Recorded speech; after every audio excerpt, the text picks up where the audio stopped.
On Point with Summer show every Thursday at 6:30 p.m. on Blog Talk Radio, baby, where it's always summertime. Mwah.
And you are listening to the On Point with Summer show, and I am in the building at Classics Recording Studios, where anything you need done, studio needs, can get done here. This is the perfect place to be. You need to check them out.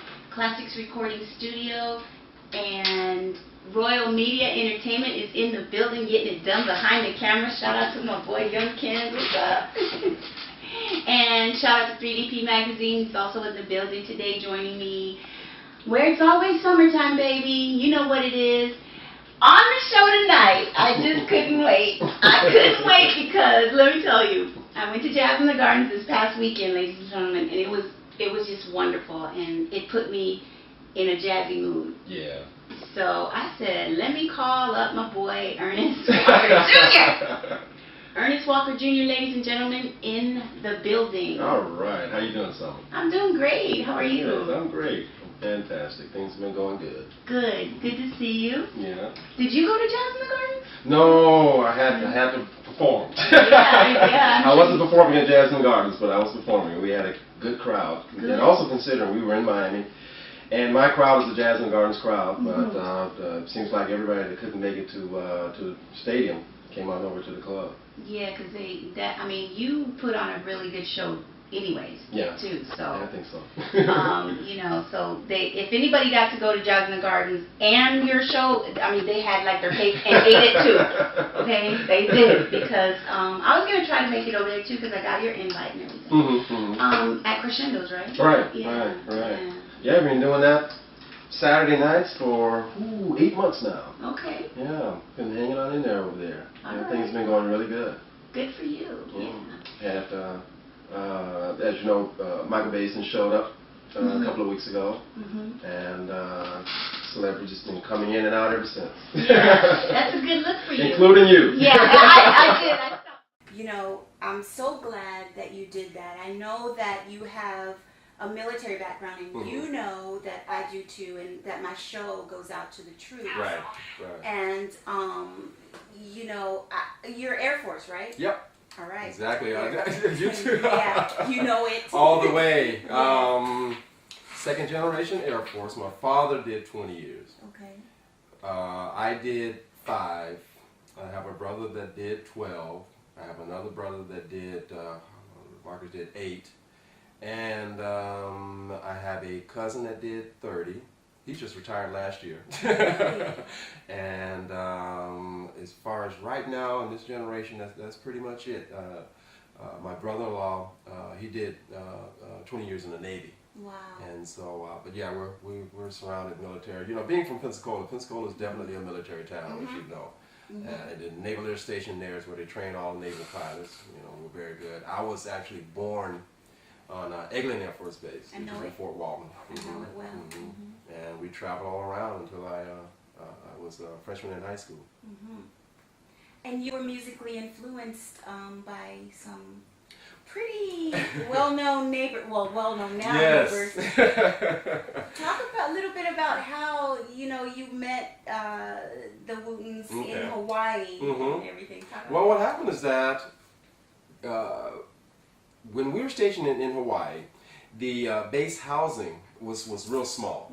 So, believe it or not, most military personnel with families lived in a neighborhood that was a good half-hour drive from the base. Wasn't owned by the base. It's just that everybody in the neighborhood were military family. We all just rented the houses over there. And so, in the house directly across the street from us were the Wootens. Now, the Wootens were 5 brothers, and they had some sisters too. I don't remember the sisters. I think they were younger than me. Because at the time I was about, I started kindergarten there, 1st grade and 2nd grade. So I was in that 5, 6, 7, 8 year range. And their father was stationed right along with my father. They were best of friends. And you know our families back then, you would have a house party or something like that, and everybody come to the house party, and of course the kids would come to the house party, until they turned dark, and we had to go to bed and all of that. And so we'd go across the street to the house parties, and everybody else would have house parties and put records on. They would have a house party, and they would have the kids playing drums, saxophone, guitar, bass. They had a whole band. Now these were Jackson 5 before the Jackson 5. Right. And trust me, the Wooten brothers, in my opinion, were better than the Jackson 5 because each one of them was a master of his instrument. Wow. They grew up to be. Victor Wooten is just plain incredible. As far as he's got to be like either the number 1, 2, or 3 bass player in the entire world, no doubt about it. And Reggie and all the rest of them, they're fantastic. And so I used to go over and sit there and watch them play, and I was just fascinated with the saxophone. Yeah. And it took about 5 years later, but I never forgot that, and I picked it up. I'm curious. You said that you had started off with another instrument. I forgot what. Guitar. Guitar. Okay. What drew you to that? Because I'll tell you what draws me to the sax, if I may. And I know that I probably speak for every woman when I say this. It's sexy. Yeah, so that was good. Now, did you go to the sax because it's sexy? Not at all. You... I was 10-year-old boy. Okay. I just wanted to know because I just liked the sound, and what happened was that I started on guitar and took lessons for a year and was pretty good. But the following year, there was a program at our school where you can play band instruments. And so, I had to choose a band instrument. And I've seen pictures of all the instruments in my house. My father and mother always had all types of music in the house, but mostly jazz and R&B and old soul. And so I've seen pictures of saxes, King Curtis's sax, and Charlie Parker's sax and all of that all over the place. Trumpet players, guitar players, a lot of guitar players. And so I just liked the way it looked, and I liked the way it sounded. I already knew how it sounded. And it was the sound that gravitated me towards the sax. And that's how, and then as I grew older, I just incorporated my own personality into it to bring the sexiness out of it. But it was the sound itself at 10 that caused me to choose this fast. Wow. So, can you give us a little bit of an example of that sound that pulled you in? Sure. All right. What you gonna play for us? I'm gonna do a song from my '96 CD called "Cruising Down Broad Street." Okay. It was written by a friend named Richard Tucker, who also does some writing for Kindred Family Soul. Okay.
Speaking of shoes, when I came to see you at Crescendo's a couple Saturdays ago, you were telling me that you're working on something coming up. You had something coming up with Michael, or do you want to talk about that? Well, I feel comfortable in talking about it now. Not a lot, you know. There's still some logistics to be worked out, but it's a definite that he's hired me to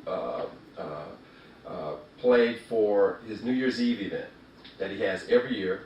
Last year it was in New York, and I can't remember the exact amount of people they had. I think it was more like 4,000, 5,000, 6,000, something like that, a lot.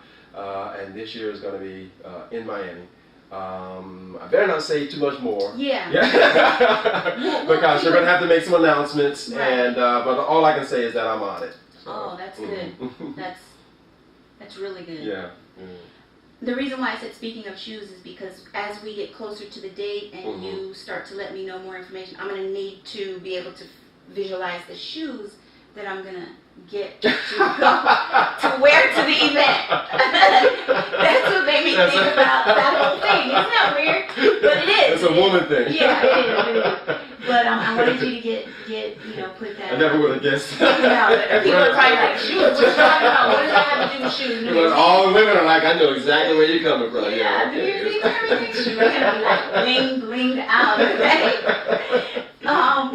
Let me tell everyone where they can get your music right now. Okay, everything is under my name. So EarnestWalkerJr.com, and just type in Earnest Walker Jr. on iTunes. Type in the same on Amazon, Of course, you can find me at Earnest Walker Jr. on Facebook.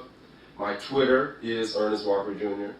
And there's a musician site called Reverb Nation, Earnest Walker Jr. And if you just forget all the other stuff, just Google Earnest Walker Jr. and I've worked on that for years. The first about 11 pages are all me. Yeah. Yeah. And then after that, you get into some people who share my name, but it's not me. I had nothing to do with some of those criminal acts. You know, the state puts up people that, I was like, well, this guy's got my name. We got you on top. I'm on top, right? So, you know, that's good too. Also CD Baby, right? CD Baby. Yeah, okay. I want to make sure we get that. Yeah. But it's just, you know, as far as remembering all these long URLs and everything, you know, you just Ernest Walker Jr. Just put in Ernest Walker Jr. in the search engine and it'll pop up. If you go to CD Baby and put Ernest Walker Jr. under search, and it'll come up. Yeah, yeah. Talk a little bit about your reason for your grind, because I know you've been in the game a while, and the only reason why I know is because you had mentioned the military and things like that. But what is the grind for you? Well, you know, I finally got to the point when I got older that I realized it was all about my love for music and my love for playing the horn. Every musician, I think most musicians I know, they've gone through the ups and downs and gone through the periods of, man, nobody wants to pay for this. You're working gigs for pennies. You can't get any gigs. Everybody wants to go party with DJs. Nobody wants to hear anybody playing music. So you get the periods where you want to put your horn down, you want to put your playing down, and all of that. And I think I put my horn down for about 3 days. No. You don't never put that. You're still holding it now. Since you walked in, you've been holding your baby. You've been holding your baby. But yeah, I had stopped playing out for a while, and realized that there was too much of a love for it, and also there were a lot of people like yourself who love live music. Who were looking for live music. Mostly it was just a lot of club owners, a lot of promoters that didn't understand this. Right. And, we don't want any live music, we just deal with other things, but they make more money. And the bands try to convince them, this is what you need, and they weren't listening. And so I decided, just go ahead and do my thing, and even if it's for 50 people or 50,000, I'm just going to do my thing. And because of that, things started taking off in the last few years, more so than they ever have, and that's one of the reasons, because of all the playing over all the years, that I'm fairly well known in the South Florida area. I'm fairly well known in the Philadelphia area, but outside of that, I'm pretty obscure. Yeah. But those are the reasons for that. Yeah. But excuse me. When I speak of things dropping off as far as club owners and the like, I'm talking about 10 years ago. Within the last 2 years, club owners, promoters have started to realize that live music is the thing. My phone's starting to ring off the hook. People are starting to come to the shows everywhere we play. I play on Monday night, and we have a packed house on a Monday night up in Pembroke Pines. wait. Pembroke Pines? Where? Cafe Iguanas. Oh, you did send me. You did send it to me. You did. And I'm really close to there. Oh, so okay. I'll have to come check you out. Definitely. Oh, we have a lot of fun. That's Larry Dogg's band. Okay. And I do my thing with his band. And you know how I am. I normally don't play in front of a microphone. I use a wireless mic. Yeah. And I'm all over the Walking place. around. Right. It's And over there, I got tons of room to walk around. Oh, yeah. The place You is might get enormous. lost. Exactly. And so, and Larry gets up there and tells his jokes, and we just have a ball over there. But all of these things are happening. I'm getting calls from other clubs and everything, and if you start to go around to some of the different places, you're seeing more and more live music all over the place. It's because club owners are finally beginning to realize that this is what people want. And we got to stop trying to skip on, and trying to save a buck and everything. Hire our bands, get people in, and have a good time. And with that in mind, also, I'm seeing a lot of 16, 17, 18, 19, 20-year-olds coming up playing instruments. And some of them are monster. I used this one cat, TJ, on bass. And, whoo! TJ brought out a 6-string the other night. And man, I said, man, you sound like one of these old timers over here. Oh, smoking. And forgive me, TJ. I can't remember. I don't know TJ's exact age. I always call him the kid. I'm sure he's younger than 25. Yeah. But yeah, his expertise is outstanding. Wow. And then we got some other guys. You know, their expertise is fantastic. I have guys that come to my gigs all the time, sax players. And sax players always gravitate to others. And so they come, and some of these young guys are coming around. We had a guy coming to Guana's last Monday from California. He was playing with Patti LaBelle's band, and this guy couldn't have been more than about 22 years old. Wow. Fantastic sound. So we're seeing a lot more, and I'm happy because there was a lull there, you know.